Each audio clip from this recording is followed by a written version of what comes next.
നമസ്കാരം, Aroor vision news ചാനലിലേക്ക് സ്വാഗതം. ഇന്നത്തെ പ്രധാന വാർത്തകളിലേക്ക്. വിജയാംബിക ഗ്രന്ഥശാലയിൽ ഓണം രസംതന്ത്രം പായസമേളയും ഓണാഘോഷവും സംഘടിപ്പിച്ചു. മാവേലി നാടുവാണിടും കാലം മാനുഷരെല്ലാരും ഒന്നുപോലെ ആമോദത്തോടെ വസിക്കും കാലം ആപത്തങ്ങാർക്കുമൊട്ടില്ലതാനും.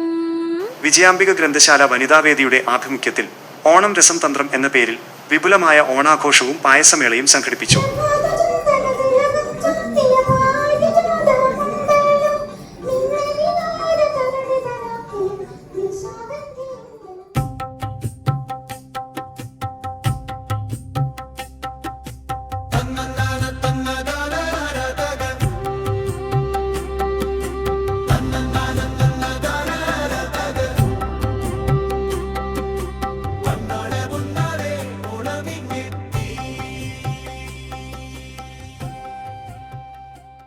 പരിപാടിയുടെ ഉദ്ഘാടനം എഴുത്തുകാരി അപർണ ആരുഷി നിർവഹിച്ചു.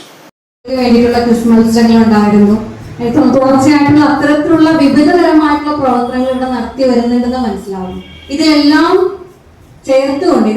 ചേർത്തുകൊണ്ട് ഇതിന്റെ ഒരു ആകെത്തുകയാണ് സംഭവിക്കുന്നത്, അല്ലെങ്കിൽ ഒരു ആകെത്തുകയായിട്ട് മാറുന്നത് ഒരു നാട്ടിലെ മൊത്തത്തിലുള്ള ജനങ്ങളുടെ സാംസ്കാരികമായിട്ടുള്ള കാഴ്ചപ്പാടിലെ വ്യത്യാസങ്ങളാണ്. ചടങ്ങിൽ ദീപ സുരേന്ദ്രൻ അധ്യക്ഷത വഹിച്ചു. പഞ്ചായത്ത് അംഗം ആർദ്ര എം അപ്പുക്കുട്ടൻ മുഖ്യാതിഥിയായി പങ്കെടുത്തു. നീരജ സ്വാഗതം ആശംസിച്ചു. ആഘോഷങ്ങളുടെ പ്രധാന ആകർഷണമായി മാറിയ പായസ മത്സരത്തിൽ വിവിധ രുചിക്കൂട്ടുകളിലുള്ള 12 ഇനം പായസങ്ങൾ പ്രദർശിപ്പിച്ചു. മത്സരത്തിൽ മികവ് പുലർത്തിയ രശ്മി, ഗീത എന്നിവർ വിജയികളായി. ഇവർക്ക് ക്യാഷ് പ്രൈസ് സമ്മാനമായി നൽകി. മത്സരങ്ങൾക്കു പുറമെ വനിതകൾ അവതരിപ്പിച്ച തിരുവാതിരകളി, ഓണപ്പാട്ടുകൾ, ഓണക്കവിതാലാപനം, കഥ പറയൽ തുടങ്ങിയ വിവിധ കലാപരിപാടികളും ആഘോഷത്തിന് മാറ്റുകൂട്ടി.